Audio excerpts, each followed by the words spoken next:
رمضان شریف قریب آ رہا ہے، اپنے اللہ سے صلح کر لو. بولو سب رمضان شریف کے روزے رکھو گے نا انشاءاللہ؟ یاد رکھیے، تراویح پوری پڑھیے، رمضان شریف میں روزے رکھیے، عبادت کیجئے.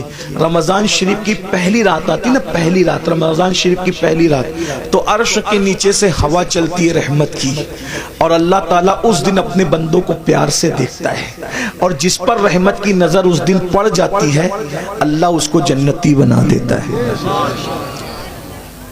روزہ مت چھوڑنا.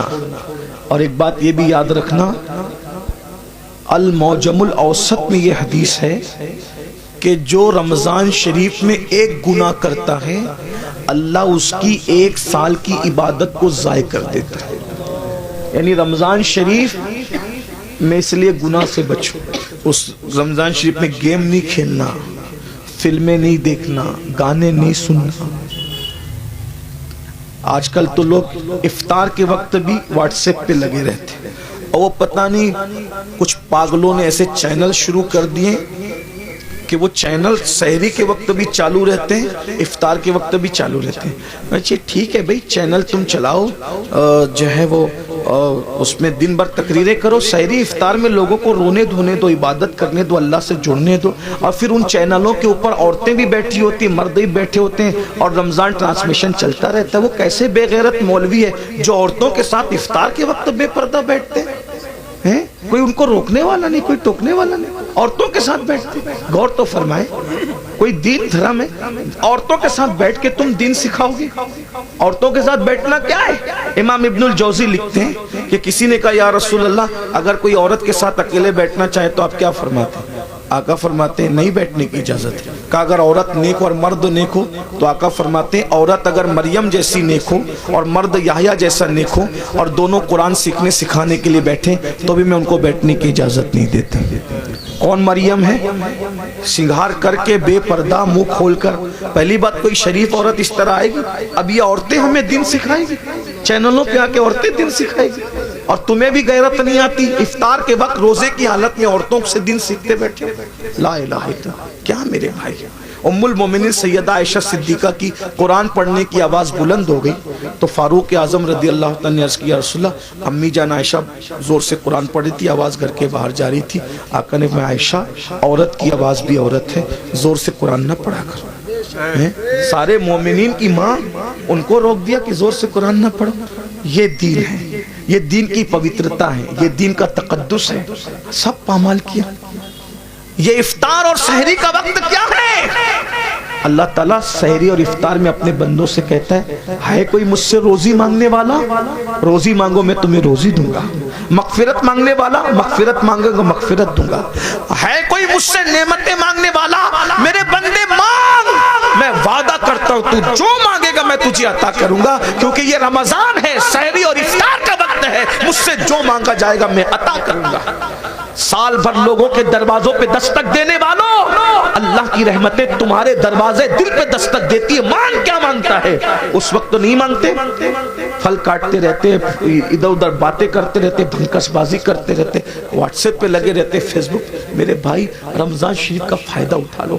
آقا فرماتے ہیں جس کو رمضان شریف ملے اور وہ اپنی بخشش نہ کروا لے وہ اللہ کی رحمت سے محروم ہو جائے، دور ہو جائے، اللہ کی رحمت سے دور ہو جائے. جس کو ماں باپ ملے اور وہ جنتی نہ بن جائے وہ اللہ کی رحمت سے دور ہو جائے. محفل میں درود پڑھا، محفل میں ذکر رسول کیا جائے اور حضور پہ درود نہ پڑھا جائے وہ اللہ کی رحمت سے دور ہو جائے. حضور نے جمعہ کے وقت خطبے کے لیے جاتے ہوئے ممبر پر سیڑھیوں پہ قدم رکھتے ہوئے یہ دعائیں کی تھی اور آپ کی دعا پہ جبریل نے آمین کہا تھا.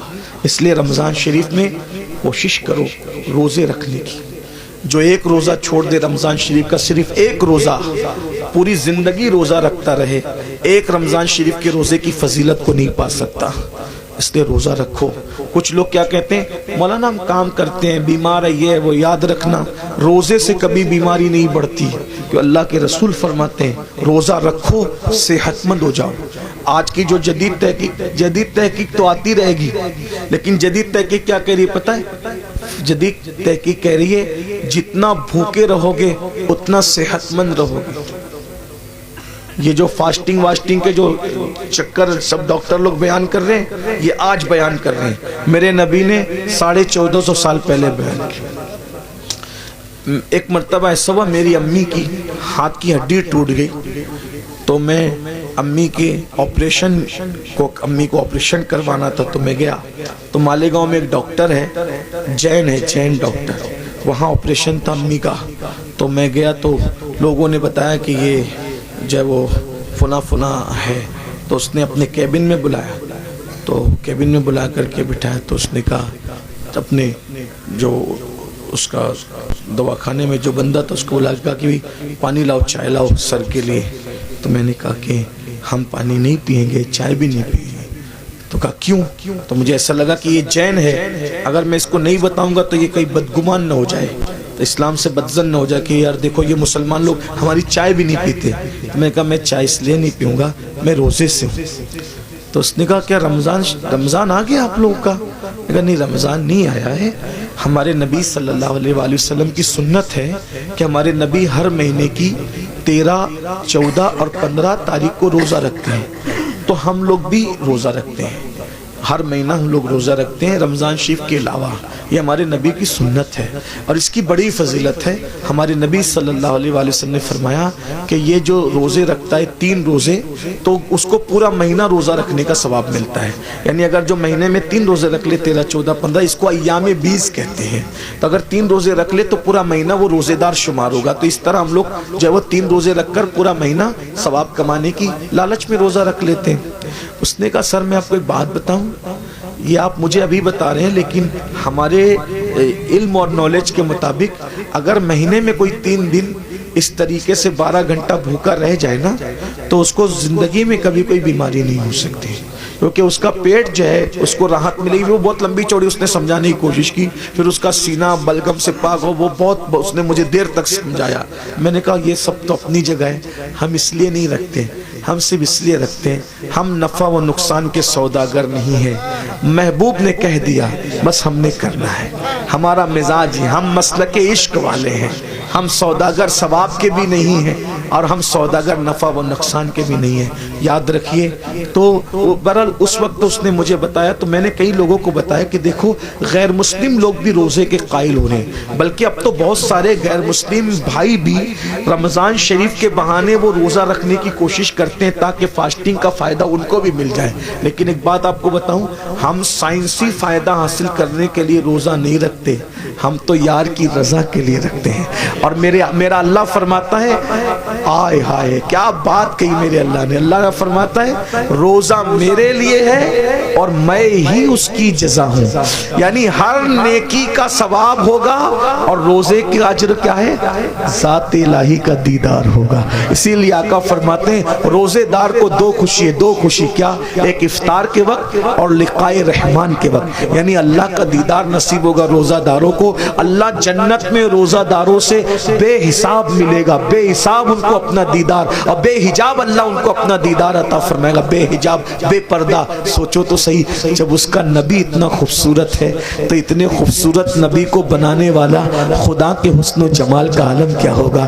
جب اس کا یوسف اتنا خوبصورت ہے تو یوسف کو بنانے والے خدا کے حسن و جمال کا عالم کیا ہوگا۔ کیا مزہ آئے گا جب اپنے اللہ کا جنت میں دیدار کریں گے۔ لیکن کون کرے گا؟ جو جنت میں جائے گا، جو جنت میں جائے گا ہی نہیں، اس کا کیا حال ہوگا۔ اس لیے توبہ کیجئے، توبہ کے دروازے کھلے ہوئے، استغفار کیجئے، اللہ کو منائیے، اللہ کو راضی کیجئے، اللہ سے صلح کیجئے۔ دیکھو اگر آخرت کی تیاری کرو گے تو بھی دنیا سے جانا ہے، نہیں کرو گے تو بھی دنیا سے جانا ہے۔ اللہ ناراض رہے گا، ہڈیاں بھی قبر میں پگھل جائے گی، کیڑے کھا لیں گے، سانپ بچھو ڈسیں گے، اور قیامت تک جو ہے وہ سانپ بچھو ڈستے رہیں گے۔ اور اگر اللہ کو راضی کر لیا کفن بھی میلا نہیں ہوگا انشاءاللہ، کفن بھی میں اللہ کو راضی کر لو۔ روزے رکھو، فرائض واجبات پر عمل کرو، آج سے پہلے جو ہوا اس سے توبہ کر لو۔ اللہ تعالیٰ ہم سب کو توفیق عطا فرمائے۔ ہم سب توبہ کرتے ہیں سب مل کے، زندگی بدلیں گے انشاءاللہ۔ پہلا کام کیا کرنا ہے ابھی سے؟ نماز شروع کرنا ہے، کل سے نہیں، آج سے نہیں، ابھی سے۔ اور ابھی سے کیا؟ جب انیس المشائخ کا خطاب ہوگا اس کے بعد دعا ہوگی، تو جن کی عشاء باقی ہے وہ پہلے گھر جا کے عشاء پڑھیں گے، اور سنی سے العقیدہ امام کے پیچھے جماعت کے ساتھ نماز شروع کریں گے فجر سے۔ عشاء بھی پڑھو، فجر بھی پڑھو، اللہ سے دعا کرو، اللہ پاک آنے کی نیت کرنا میرا کام ہے، اپنے کرم سے بلانا تیرے کرم پر ہے۔ دیکھو وہ ضرور بلائے گا، نیت کرو، سچی نیت کرو۔ اگر سچی نیت کر کے فجر میں سو گے نا، کتنے بھی تھکے رہو گے، آدھے گھنٹے بعد بھی تمہاری آنکھ کھلے گی۔ جب ٹرین پکڑنے کے لیے آنکھ کھل سکتی ہے تو نماز کو جانے کے لیے آنکھ کیوں نہیں کھل سکتی؟ بس بات اتنی ہے، ٹرین کی اہمیت دل میں ہے کہ ٹرینیاں چھوٹ نہ جائے تو آنکھ کھل جاتی ہے، تو نماز چھوٹ نہ جائے تو بھی آنکھ کھلے گی۔ جب انسان ایگزام دینا ہوتا ہے نا، تو ایگزام دینے والے بچوں کو نیند نہیں آتی۔ جب ایگزام کے لیے دنیا کی کامیابی کے لیے اٹھ سکتے ہو تو آخرت کی کامیابی کے لیے بھی تو اٹھ سکتے ہیں نا۔ جس دن نماز کی اہمیت پتہ چل گئی اس دن انشاءاللہ ہمیں کسی کو اٹھانے کی ضرورت نہیں پڑے گی، ہم خود اٹھیں گے۔ آئیے سب مل کر سادات کرام، علماء کرام، ہمارے انس میاں صاحب کی بلا اور بھی سادات علماء موجود ہیں، بڑے بڑے علماء موجود ہیں، ان سب کی موجودگی میں ہم سب مل کے اللہ کی بارگاہ میں توبہ کریں۔ پڑھیے استغفر اللہ، دل سے پڑھیں، اس کی طرح بنی اسرائیل کے جو شخص نے ندامت کے ساتھ توبہ کی اس کی طرح پڑھیے استغفر اللہ، استغفر اللہ ربی من کل ذنب واتوب الیہ، لا الہ الا اللہ محمد الرسول اللہ۔ آپ نے توبہ کی، حضور کے قول کے مطابق ہمارا ایمان ہے، جو توبہ کر کے کلمہ پڑھتا ہے وہ گناہوں سے ایسے پاک ہو جاتا ہے جیسے ابھی ماں کے پیٹ سے پیدا ہوا۔ اب آپ کے سب کے گناہ معاف ہو گئے، آپ نئی زندگی کا آغاز کریں۔ کون کون اللہ کی رضا کے لیے وعدہ کرتا ہے آج سے نماز پڑھوں گا؟ ہاتھ اٹھا کے ذرا اللہ کو بتائیں، اس کے فرشتوں کو بتائیں۔ سبحان اللہ، اٹھائیں، تھوڑی دیر اٹھا کے رکھیں۔ یہ بزرگوں کو، علماء کو، اللہ والوں کو گواہ بنائیں۔ ماشاءاللہ پڑھیں گے نا انشاءاللہ۔ اللہ تعالیٰ، یا اللہ ہاتھ اٹھانا ان کا کام ہے، ان اٹھے ہوئے ہاتھوں کی لاج رکھنا تیرے کرم پر ہے مولا، سب کو نمازی بنا دے۔ السلام علیکم ورحمۃ اللہ وبرکاتہ۔ آگے بھی پروگرام جاری رہے گا۔ السلام علیکم دوستوں، مفتی صاحب کی ویڈیو دیکھنے کے لیے چینل کو سبسکرائب کریں۔ خدا حافظ۔